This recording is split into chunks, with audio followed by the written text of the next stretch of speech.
next നമ്മുടെ ടോപ്പിക്കാണ് emergence of inclusive education in India from A historical perspective. അപ്പോൾ ഇത് നമ്മുടെ ടെക്സ്റ്റ് ബുക്കിൽ തന്നിരിക്കുന്ന അല്ലെങ്കിൽ നമ്മുടെ സിലബസിൽ തന്നിരിക്കുന്ന എക്സാക്ട്ലി സെയിം ഗൈഡൻസ് ആണ്. അപ്പോൾ ഇതിൽ നമ്മൾ പഠിക്കേണ്ടത് എന്തൊക്കെയാണ്? ഇത് നമ്മുടെ എന്താ പറയുക ഇൻക്ലൂസീവ് എഡ്യൂക്കേഷനെ പറ്റിയിട്ട് ഇന്ത്യയിൽ വന്നിട്ടുള്ള ആക്ട്സ് എന്തൊക്കെയാണ്, പോളിസീസ് എന്തൊക്കെയാണ്, പ്രോഗ്രാംസ് എന്തൊക്കെയാണ് എന്നുള്ളതാണ്. ഒരു കാര്യം ഓർക്കേണ്ടത്, നമ്മൾ വേരിയസ് പ്രോഗ്രാംസ് ഫോർ CWS എന്ന് പറഞ്ഞിട്ട് നമുക്കൊരു ടോപ്പിക് കൂടി വരും. അപ്പം അതിലും എന്ത് വരുന്നുണ്ടെന്ന് ഇതേ ആക്ട്, അതായത് റീസെന്റ് ആയിട്ട് നമ്മൾ നമ്മളെ ഇതിൽ വന്നിരിക്കുന്ന ആക്ട്സും പോളിസീസും പ്രോഗ്രാംസും എല്ലാം അതിലും നമ്മൾ ഡിസ്കസ് ചെയ്യുന്നുണ്ട്. അപ്പൊ ഇവിടെ തന്നെ നമുക്കൊരു ഡീറ്റെയിൽ ആയിട്ട് ഈ ആക്ട്സും പോളിസീസും എല്ലാം പഠിച്ചു പോവാം. കുറച്ചധികം ഉണ്ട്, പക്ഷെ എന്നാലും മനസ്സിലാക്കി പഠിച്ചാൽ നമുക്ക് അത് ഓർത്തിരിക്കാമെന്ന് നോക്കുന്നത്. അപ്പം ഞാനിത് ഒറ്റ വീഡിയോയിൽ ചെയ്യില്ല, ഒന്ന് ബ്രേക്കപ്പ് ചെയ്തിട്ട് ഒരു 4-5 ആക്ട് അല്ലെങ്കിൽ പോളിസീസ് ഒരു വീഡിയോയിൽ അങ്ങനെ ചെയ്യാം. So the first thing is we can see what are those in a summary, അതായത് ഏതൊക്കെ ഉണ്ട് എന്ന് നമുക്കൊന്ന് കാണാം. First one is constitutional safeguards in 1949 എന്ന് പറയുമ്പോൾ കോൺസ്റ്റിറ്റ്യൂഷൻ തന്നെ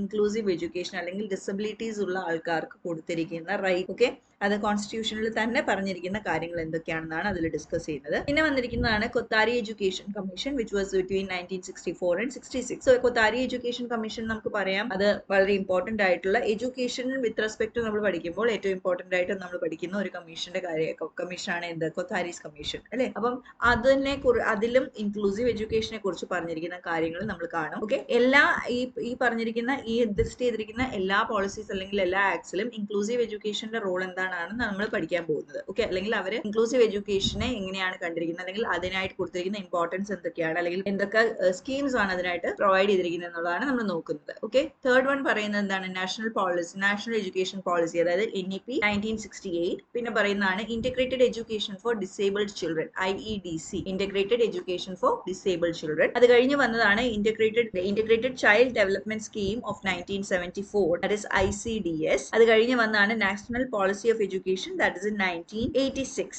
ഓക്കെ, ഒന്ന് നമുക്ക് 1968 നെക്സ്റ്റ് വൺ വരുന്നത് 1986 പിന്നെ പറഞ്ഞതാണ് project integrated education for the disabled, that is in 1987. പിന്നെ എന്താണ് പ്ലാൻ ഓഫ് ആക്ഷൻ, നമ്മുടെ NEP 1986 ബാക്കിയായിട്ട് വരുന്നതാണ് പ്ലാൻ ഓഫ് ആക്ഷൻ അല്ലെങ്കിൽ പ്രോഗ്രാം ഓഫ് ആക്ഷൻ. അത് വരുന്നത് 1992. പിന്നെ വരുന്നത് next rehabilitation council of India act, that is in 1992. പിന്നെ ഡിസ്ട്രിക്ട് പ്രൈമറി എഡ്യൂക്കേഷൻ പ്രോഗ്രാം നമ്മൾ കേട്ടിട്ടുള്ളതാണ് വളരെ ഫ്രീക്വന്റ് ആയിട്ട്, DPEP എന്ന് പറയുന്നത്, ദാറ്റ് ഇസ് ഇൻ 1994. പിന്നെ എന്താണ് 1995 വന്ന PWD act, that is person with disability act. പിന്നെ നാഷണൽ ട്രസ്റ്റ് ആക്ട് വരുന്നുണ്ട്, ദാറ്റ് ഇസ് ഇൻ 1999. പിന്നെ വരുന്നത് വളരെ ഇമ്പോർട്ടന്റ്, ഈ ലാസ്റ്റ് വരുന്ന ഈ 5 പ്രോഗ്രാംസ് വളരെ ഇമ്പോർട്ടന്റ് ആണ്, നമ്മളത് ഡീറ്റെയിൽ ആയിട്ട് തന്നെ കാണും, ബിക്കോസ് അത് നമുക്ക് 2-3 യൂസ് ചെയ്യാം. ഓക്കെ, സോ നെക്സ്റ്റ് ഇസ് സർവ ശിക്ഷ അഭിയാൻ, ദാറ്റ് ഇസ് ഇൻ 2000. പിന്നെ എന്താണ് റൈറ്റ് ടു എഡ്യൂക്കേഷൻ ആക്ട് ഉണ്ട് 2009, RTE ആക്ട്. പിന്നെ ഇതൊക്കെ നമ്മൾ എന്തിൽ പഠിച്ചിട്ടുണ്ട്, നമ്മുടെ കണ്ടംപററി ഇന്ത്യയിൽ ഡീറ്റെയിൽ ആയിട്ട് തന്നെ പഠിച്ചിട്ടുണ്ട്. പിന്നെ നെക്സ്റ്റ് വരുന്നതാണ് rights of persons with disabilities act, that is RPWD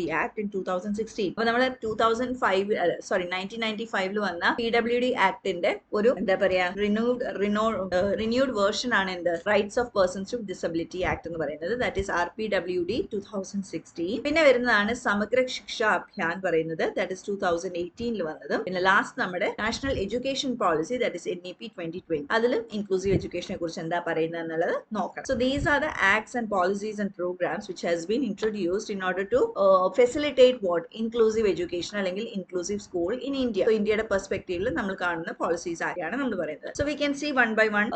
first one is constitutional safeguards, that is by the Indian constitution. നമ്മൾ ഇന്ത്യൻ കോൺസ്റ്റിറ്റ്യൂഷൻ എനാക്ട് ചെയ്യുന്നത് എപ്പോഴാണ്, 26 November 1949. സോ അതിൽ നമ്മുടെ ഈ എന്താ പറയാ കോൺസ്റ്റിറ്റ്യൂഷണലി നമ്മൾ എന്തൊക്കെ റൈറ്റ്സ് ആണ് ഡിസബിലിറ്റീസ് ഉള്ള ആൾക്കാർക്ക് കൊടുക്കുന്നത് നോക്കാം. So all Indians have been given the right to equality of status and opportunity. അപ്പൊ ഇന്ത്യൻസിന് എന്തുണ്ട്, റൈറ്റ് ടു ഇക്വാലിറ്റി ഉണ്ട് ആൻഡ് ഓപ്പർച്യൂണിറ്റി ഉണ്ട്. Okay, right to equality of status and opportunity, ഇത് നമ്മുടെ റൈറ്റ് ആണ്. Okay, as per constitution every Indian citizen has a right to equality of status and opportunity. The preamble of Constitution emphasizes equality for all citizens before the law, non-discrimination and the right to life and liberty. അപ്പം articles 14, 15, 19 and 21 പറയുന്ന rights ആണ് ഇവിടെ state ചെയ്തിരിക്കുന്നത്. എന്തൊക്കെയുണ്ട്? Equality ഉണ്ട്, equality before law ഉണ്ട്, non discrimination ഉണ്ട്, പിന്നെ എന്താണ് right to life and liberty ഉണ്ട്. സോ ഇതൊക്കെ നമ്മുടെ കോൺസ്റ്റിറ്റ്യൂഷൻ തന്നെ നമുക്ക് തരുന്ന റൈറ്റ്സ് ആണ്. And article 45 mentions free and compulsory education for all children between ages of 6 to 14 years. അതായത് 6 to 14 ഇയേഴ്സിന്റെ ഇടയ്ക്കുള്ള കുട്ടികൾക്കെല്ലാം ഫ്രീ ആൻഡ് കമ്പൽസറി എഡ്യൂക്കേഷൻ എന്ന് പറയുന്നത് അതൊരു റൈറ്റ് ആയിട്ട് തന്നെ പറയുന്നുണ്ട്. ഓക്കെ, ആർട്ടിക്കിൾ 45 നമ്മൾ അത് മെൻഷൻ ചെയ്യുന്നുണ്ട്. സോ അത് അവിടെയാണെങ്കിലും ഡിസബിലിറ്റീസ് ഉള്ള കുട്ടികളെ മാറ്റി നിർത്തി ഒന്നും ചെയ്തിട്ടില്ല. If the child is between the age of 6 to 14 then he is eligible for what? He or she is eligible for free and compulsory education. ഇതൊക്കെ കോൺസ്റ്റിറ്റ്യൂഷൻ നമുക്ക് തരുന്നതാണ്. ഇനി നെക്സ്റ്റ് പറയുന്നത് എന്താണ്? കൊത്താരി എഡ്യൂക്കേഷൻ കമ്മീഷൻ ആണ്. That is in 1964 to 66. അപ്പോൾ Kothari education കമ്മീഷനിൽ എന്താ പറയുന്നത്? emphasize the need for effective education programs for people with disabilities to ensure equal educational opportunities. അപ്പൊ എന്താണ്? ഇതേപോലെ ഡിസബിലിറ്റീസ് ഉള്ള ആൾക്കാരിൽ എന്ത് വേണം എന്ന് പറഞ്ഞു? ഇഫക്റ്റീവ് എഡ്യൂക്കേഷൻ പ്രോഗ്രാംസ് വേണം. എന്നാലേ നമുക്ക് എന്ത് എൻഷുർ ചെയ്യാൻ പറ്റുള്ളൂ? എഡ്യൂക്കേഷണൽ ഓപ്പർച്യൂണിറ്റീസ് എല്ലാവർക്കും ഈക്വൽ ആയിട്ട് കിട്ടുന്നു എന്നുള്ളത് നമുക്ക് എൻഷുർ ചെയ്യാൻ കഴിയുള്ളൂ എന്നാണ് പറയുന്നത്. കൊത്താരി കമ്മീഷന്റെ ഒരു സ്റ്റേറ്റ്മെന്റ് ആണിത്. പിന്നെ എന്താ പറഞ്ഞത്? Stressed a common school system open to all children irrespective of caste, creed, community, religion or economic condition. Kothari കമ്മീഷനിൽ പറയുന്ന അടുത്തൊരു കാര്യം എന്താണ്? നമുക്കൊരു കോമൺ സ്കൂൾ സിസ്റ്റം വേണം. അതായത് നമ്മളിപ്പോൾ കാണുമ്പോൾ പോലും നമുക്കറിയാം പ്രൈവറ്റ് സ്കൂൾസും ഗവൺമെന്റ് സ്കൂൾസും തമ്മിൽ എന്താ പറയുക, പ്രൈവറ്റ് സ്കൂൾസിൽ ഒത്തിരി ഫെസിലിറ്റീസ് പ്രൊവൈഡ് ചെയ്യുന്നു. അവിടെ അഡ്മിറ്റ് ചെയ്യുന്ന കുട്ടികൾ എന്തായിരിക്കും? ഇക്കണോമിക്കലി ഹൈ ആയിട്ടുള്ള കുട്ടികളായിരിക്കും, അല്ലെങ്കിൽ ഒരു പർട്ടിക്കുലർ കാസ്റ്റിനുമായിട്ട് പ്രൊവൈഡ് ചെയ്യുന്ന സ്കൂൾസ് ഉണ്ട്. അപ്പൊ അങ്ങനെയൊന്നും ഇല്ലാതെ എന്താണ്? കോമൺ ആയിട്ടൊരു ഓപ്പൺ സ്കൂൾ സിസ്റ്റം, എല്ലാ കുട്ടികൾക്കും പഠിക്കാവുന്ന ഒരു ഓപ്പൺ സ്കൂൾ സിസ്റ്റം ആണ് കൊത്താരി കമ്മീഷൻ പ്രപ്പോസ് ചെയ്തിരിക്കുന്നത്. That is kind of an inclusive education, യാതൊരു എന്താ പറയാ തടകളും ഇല്ലാതെ. ഓക്കെ, ഇനി നെക്സ്റ്റ് വരുന്നതാണ് എന്ത്? National education policy, that is of 1968. 1968 പറയുന്ന നാഷണൽ എഡ്യൂക്കേഷൻ പോളിസിയിൽ എന്താണ് പറയുന്നത്? Recommended the expansion of educational facilities for physically and mentally handicapped children. അപ്പൊ ഇതുവരെ നമ്മൾ സംസാരിച്ചിരുന്നത് എന്താണ്? Caste, creed, community, religion, economic condition, ഇതൊക്കെയായിരുന്നു നമ്മൾ ബേസ് ആയിട്ട് വെച്ചിരുന്നത്. അപ്പം എന്താണ്? ഈ ഒരു എഡ്യൂക്കേഷണൽ ഫെസിലിറ്റീസ് എങ്ങോട്ടും കൂടി എക്സ്പാൻഡ് ചെയ്യണം എന്ന് പറഞ്ഞു. ഫിസിക്കലി അല്ലെങ്കിൽ മെന്റലി ചാലഞ്ച്ഡ് ആയിട്ടുള്ള കുട്ടികൾക്കും കൂടി എക്സ്പാൻഡ് ചെയ്യണം എന്ന് പറയുന്നത് എവിടെയാണ്? National education policy of 1968. പിന്നെ അതിൽ പറയുന്നത് എന്താണ്? Proposed an integrated programme where children with disabilities could study in regular schools. അപ്പൊ ഇന്റഗ്രേറ്റഡ് എഡ്യൂക്കേഷൻ പ്രപ്പോസ് ചെയ്ത് വരുന്നത് എവിടെയാണ്? NEP 1968ലാണ്. അപ്പം NEP 1968 എന്ത് ചെയ്തിട്ടുണ്ട്? ചിൽഡ്രൻ വിത്ത് ഡിസബിലിറ്റീസിന് വേണ്ടിയിട്ട് അവർക്ക് റെഗുലർ സ്കൂളിൽ പഠിക്കാൻ വേണ്ടിയിട്ട് ഒരു ഇന്റഗ്രേറ്റഡ് സ്കൂൾ അല്ലെങ്കിൽ ഇന്റഗ്രേറ്റഡ് പ്രോഗ്രാം സജസ്റ്റ് ചെയ്യുന്നുണ്ട് അല്ലെങ്കിൽ പ്രപ്പോസ് ചെയ്യുന്നുണ്ട്. സോ ഫസ്റ്റ് നമ്മൾ കണ്ടത് കോൺസ്റ്റിറ്റ്യൂഷണൽ സേഫ് ഗാർഡ്സ് ആണ്. നെക്സ്റ്റ് നമ്മൾ പറഞ്ഞത് എന്താണ്? കൊത്താരി കമ്മീഷനിൽ എന്താണ് ഇതിനെപ്പറ്റി പറഞ്ഞിരിക്കുന്നതെന്നാണ്. നെക്സ്റ്റ് അത് കഴിഞ്ഞ് നമ്മൾ ഡിസ്കസ് ചെയ്താണ് നാഷണൽ എഡ്യൂക്കേഷൻ പോളിസിയിൽ ഇൻക്ലൂസീവ് അല്ലെങ്കിൽ ഇന്റഗ്രേറ്റഡ് എഡ്യൂക്കേഷനെ കുറിച്ച് എന്താണ് പറഞ്ഞിരിക്കുന്നത് എന്നുള്ളത്. ഇതെല്ലാം എന്താണ്? ഹിസ്റ്റോറിക്കൽ ബാക്ക്ഗ്രൗണ്ട് ആണ് അല്ലെ? പോളിസീസ് ആക്ട്സിലൊക്കെ വരുന്ന ഹിസ്റ്റോറിക്കലി എങ്ങനെയാണ് നമ്മൾ ഇത് ഡെവലപ്പ് ചെയ്ത് ഇൻക്ലൂസീവ് എഡ്യൂക്കേഷൻ ഇന്നത്തെ ഒരു സിസ്റ്റം വരെ എത്തിയത് എന്നുള്ളതിന്റെ ഒരു പഠനമാണ്. നെക്സ്റ്റ് നോക്കാം, integrated education for disabled children. 1974 വന്നതാണിത്, IEDC. Okay, ഇതെന്ന് പറയുന്നത് എന്താണ്? ഇതൊരു പ്രോഗ്രാം ആണ്, ഗവൺമെന്റ് ലോഞ്ച് ചെയ്ത ഒരു പ്രോഗ്രാം ആണ് ഈ IEDC എന്ന് പറയുന്നത്. അപ്പൊ ഇത് എന്തിനാണ്?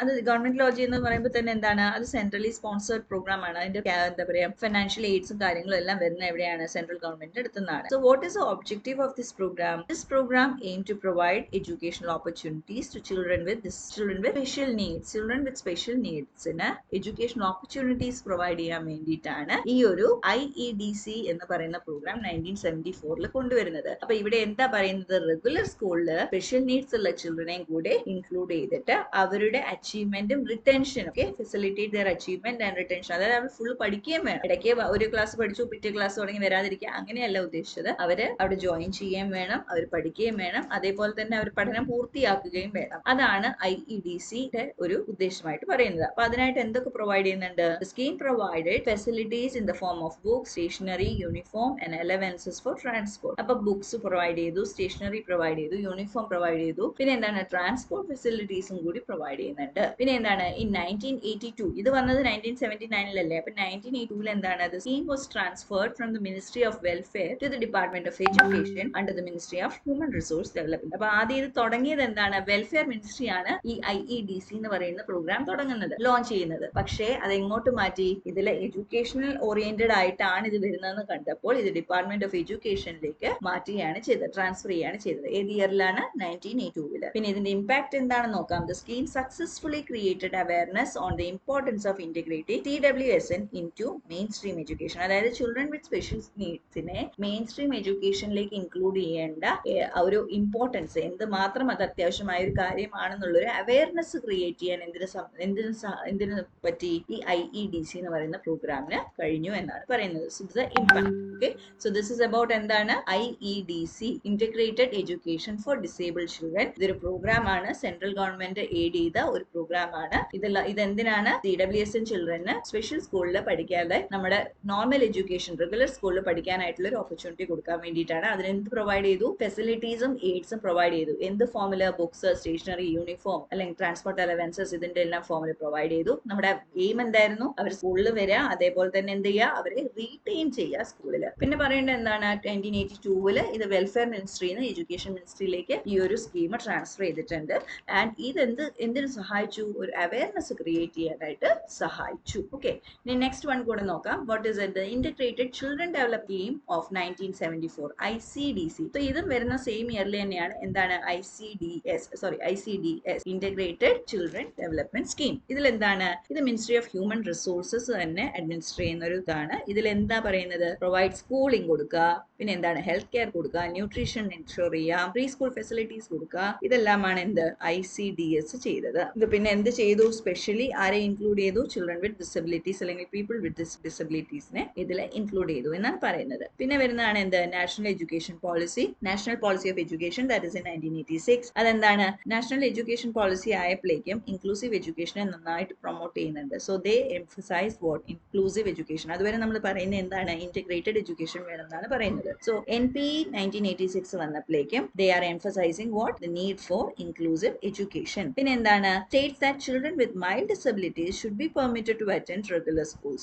അപ്പം ചെറിയ ഡിസബിലിറ്റീസ് ഉള്ള കുട്ടികൾക്കൊക്കെ ഇപ്പം നമുക്ക് അക്കോമഡേറ്റ് ചെയ്യാൻ പറ്റുമെന്നുണ്ടെങ്കിൽ അവർ റെഗുലർ സ്കൂളിൽ തന്നെ പോകേണ്ടത് വളരെ അത്യാവശ്യമായ ഒരു കാര്യമാണെന്നാണ് NPE 1986 പറയുന്നത്. Children with moderate to severe disabilities should continue their education in special schools. അപ്പം അങ്ങനെ അക്കോമഡേറ്റ് ചെയ്യാൻ പറ്റാത്ത കുട്ടികളാണെങ്കിൽ മാത്രം നമുക്ക് എങ്ങോട്ട് റെഫർ ചെയ്യാം? സ്പെഷ്യൽ സ്കൂൾസിലേക്ക് റെഫർ ചെയ്യാം. ഓക്കെ, സോ ഇതാണ് ഈ NPE 1986 പറയുന്നത്. ബാക്കിയുള്ള സ്കീംസ് ഇനി നമുക്ക് നെക്സ്റ്റ് വീഡിയോയിൽ കാണാം.